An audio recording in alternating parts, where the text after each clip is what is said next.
பக்தர்களுக்கு என் அன்பு வணக்கங்கள். ஓம் சாய்ராம். என் அன்பு குழந்தையே, நீ ஆசைப்படும் நபரிடம் இருந்து இன்று ஒரு நற்செய்தி உன்னை தேடி வரப்போகிறது. நீ விரும்பிய நபரை உன் மனதில் நினைத்து கொண்டு இப்பொழுது பிரிவினால் தவித்துக் கொண்டிருக்கின்றாய்.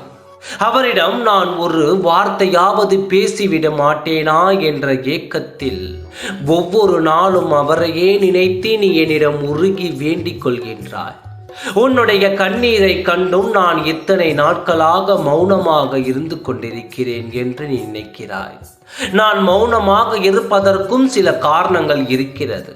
அது இன்று உனக்கு புரியாமல் இருக்கலாம், ஆனால் நிச்சயமாக அதை நீ உணர்ந்து கொள்வாய். கவலை கொள்ளாதே, நிம்மதியாக இரு.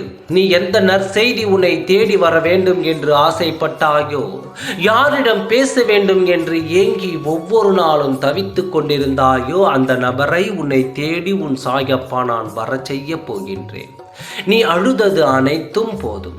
இன்றோடு உன் கஷ்டங்கள் அனைத்தும் முடிந்து நீ சந்தோஷம் படும்படியான நிகழ்வுகள் மட்டுமே இனி உன் வாழ்க்கையில் அரங்கேறப் போகிறது. அப்பொழுது நீ என்னை முழுமையாக புரிந்து கொள்வாய். ஆனந்த கண்ணீருடன் நீ எனக்கு நன்றியை கூறவும் ஓடோடி வருவாய். நிம்மதியாக இரு. உன்னுடைய நிம்மதியில் தான் உன் சாயப்பாவிற்கு சந்தோஷம் இருக்கிறது.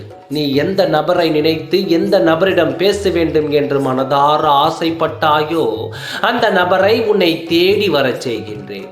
அவருடைய தவறை புரிந்து உன்னிடம் மன்னிப்பு கேட்கும்படி உன் சாயப்பா நான் செய்கின்றேன். அவர்கள் மூலமாகவே ஒரு நல்ல செய்தியை நான் உனக்கு கொண்டு வருகின்றேன். நம்பிக்கையோடு இரு, நல்லதே நடக்கும். ஓம் சாய்ராம். நன்றி, வணக்கம்.